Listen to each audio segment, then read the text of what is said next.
Alright y'all, welcome back to the channel and to some more buckshot testing, and today we've got another very interesting combo to try out. It's one that a number of you guys have requested for us to try, and I definitely wanted to see what it can do as well, since I think it's got potential. And if I want to hunt with this combo, I want to do a little bit of testing with it with a few different loads and see what it can do. This isn't exactly the load that it usually has ran in the past anyway, but we'll talk more about that here in a second. But I think it's got good potential, so we'll see what it does. But first up, for the shotgun I brought out here, I got out this guy again. This is an old 1952 Browning A-5 12 gauge with a 28-inch barrel, fixed full choke, of course. For reference, this particular barrel is 685 for a constriction, so a little bit on the tighter end, but not uncommon for old shotguns to be about that kind of number. As far as a little bit of history goes on this was my uncle's shotgun before he passed away here recently, several months ago. Me and him did a lot of deer hunting up in the mountains of Virginia, right along the border of West Virginia. A lot of deer drives and stuff like that, and this is what he always carried. This was his kind of do-all shotgun. He did a lot of different stuff with this. You can see the natural wear marks on top of the receiver where he would always carry it like this with his thumb on top of it and his hand wrapped around the base here. You can see how that's all worn off as well. So quite a bit of history with this. Usually my uncle was the guy that goes to Walmart and buys the cheapest thing that he can possibly get as far as buckshot goes to deer hunt with. Usually that was either a Super X or a Power Shock double-aught load, but that's not exactly what we've got here today. That shell being some of these, the Remington Express buckshot loads. These ones, however, are a 12 gauge, 2 3/4 inch, 16 pellet, 1 buck shell at about 1250 feet per second. If he was buying buckshot, it was pretty much always double-aught, usually the basic 9 pellet stuff. And rarely did he run Remingtons, usually because they were $1 or $2 more a box and they were rarely on sale. But a lot of you guys said that you've got old Brownings very similar to that, and 1 buck is usually a pretty safe bet to get a good pattern out of it. Obviously, it's a 70-year-old shotgun. It's going to be a little bit limited compared to today's modern fancy stuff, but we know these seem to be a pretty decent shell overall, so we'll see what they can do when we put them through this old school setup. But as for today's test, everything is set up the same as we would normally run it. We've got the big sheet of paper at 40 yards, the chrono so we can get our velocity, and the templates that we can lay up over our results. So let's get you guys a view of that target. We'll take our shot, and we'll see what some Remington 1 buck can do through this old A5. I've got decent hopes for it, but let's take our shot and see what it gives us.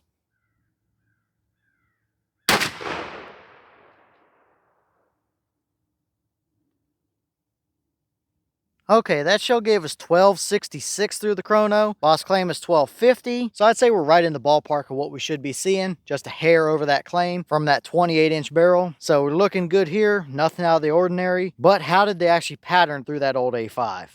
All right, well, now we're down here at 40 yards, and needless to say, that combo did not work out anywhere even remotely close to what I had in mind. Without even saying anything, this is a horrible looking pattern. That combo clearly did not work out at all. The white dot was the point of aim. The paper is 36 inches wide. We did have 15 of the 16 pellets on the paper, with number 16 being up here in the board that I circled right there in the middle. So we can see where all 16 pellets went, and it's pretty much a donut pattern. We pretty well drew a circle around the entire paper and missed everything in the middle. Was that just a terrible quality shell and something went wrong inside of that? I don't know. Did the combo just not mix? Maybe. 685 is essentially like an extra full choke in modern choke terms anyway, even though that is just a fixed full. So was that a little too much constriction and it blew the pattern open? Usually when you get donut patterns, that's pretty much always the reason why. Maybe that was the case here. I don't know. But we have absolutely nothing anywhere even remotely close to our white dot where we were trying to hit. And we circled the entire thing. Pellets over there to the right, off the bottom, up here to the left as well. So that is not at all what I was expecting to see. As far as I know, I don't think I've ever seen my uncle pattern that shotgun. I don't think he was that kind of guy to actually go out and test anything before just running it. But maybe over the years, he tried some Remington shells and this is the kind of result he was getting.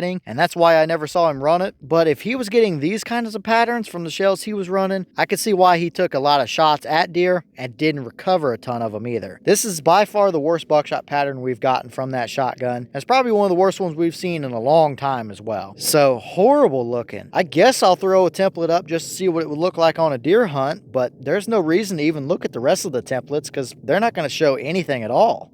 So here is that deer template, and would it have killed the deer? Probably so. Eventually, you have a couple back there in the guts, and maybe you might have gotten lucky and had one of those two pellets get high lung, but I don't know. That's kind of up there in the shoulder no man's land area. So really not anything great there, obviously. That's not a combo I would hunt with, that's for sure. And for the people that are wondering or thinking about it, this is not the usual result that we have gotten from these shells. We have tested them previously and have typically gotten some pretty nice patterns from them, especially in the core area. Usually they have a pretty decent core to them. Clearly, a little bit of a different story here today. If you want to shoot at stuff and not hit what you're trying to aim at, seems like that combo might be it. Now, sometimes in a situation like this, I may take a second shot to see what happens, if it was a shell issue or not. In this scenario though, unfortunately, I do not have very many of these shells to work with. And I have a couple other tests that I want to run that are a little bit higher priority with some different chokes and stuff like that. So this is kind of just what it's going to be, unfortunately, for now anyway. In the future, we may have to revisit this, but immediately I've got several other shell combos that are way better through that shotgun right off the rip, to where if I ever wanted to hunt with it, I know that I've got way better results available to me. And I did also check the shotgun out of pure curiosity. Nothing's wrong with that shotgun either. No damage to the barrel or nothing like that. I obviously wouldn't expect that to be the case, but this is such a strange, wild result that I had to at least look at it. Overall, I think it's pretty obvious. That's not good. That is not at all what I want to see. That's not what I expected to see. And I had way higher hopes for it coming into it. But that's why you test different things, because some combos are going to work out, others are just not. And clearly, that's a combo that is not going to work out. Maybe that shotgun prefers loads that have a wad in them.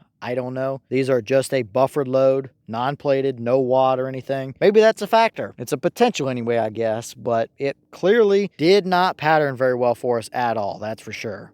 All right, y'all. Well, what did you think about that result right there? I think we pretty well said what needs to be said. It is not good, and it is not at all what I expected to see. So, I don't know. Maybe I got a bad shell. Maybe it was a dud or something. I have my doubts. Usually that's not something we typically see with Remington shells. Usually they're pretty consistent. They're not always the best performing or best patterning loads, but usually you don't get a flat out just dud like that. At least not in my testing anyway. And we've ran other shells from that same box and they've all been perfectly fine. So the combo just didn't work out, I don't think. Clearly we had something that blew it all over the place, that's for sure. It probably has to do with the constriction being 685. It's essentially an extra full choke when compared to your average choke today. So it might have just been too much constriction and we really saw it blow it out right there coming out of the end of the barrel. I don't know. We've definitely seen way better from those shells, that's for sure. As well as seeing way better from that shotgun with other loads. So something didn't work out today, but that's the way it goes. That's why you test things and see what happens. Because if my uncle would have ran that combo, he would have just taken it out in the woods and wondered why he wasn't killing deer with it, it would seem. So that tells you a lot. Just pattern a shell or two that you plan on hunting with before taking it right on out in the woods. Because you may end up with a result like that. And that is clearly not at all what you want. But leave all your thoughts down below. Is it about what you expected to see? Were you a little surprised one way or the other? Have you tested any of these Remington 1-buck loads? And if so, what kind of results have you seen from them? I guess, is that a combo or a pattern you would ever deer hunt with? It probably isn't going to be, but if somebody was going to take it out, then you can let me know that as well, if you're one of the guys that would hunt with that. And maybe what other choke combos do you want to see those shells through? Or potentially what other shells do you want to see through that A-5? I'm not going to do a ton of testing with it, but you guys can let me know what you might want to see me try. But with that being said, I've got some more testing to get done for you guys, so I'm going to get back to it. As always, we have the channel Instagram as well as the mailbox where you can send stuff if you'd like. All that information will be in the description if you're interested in it, but I'm going to get back to it, so I'll see y'all in the next one.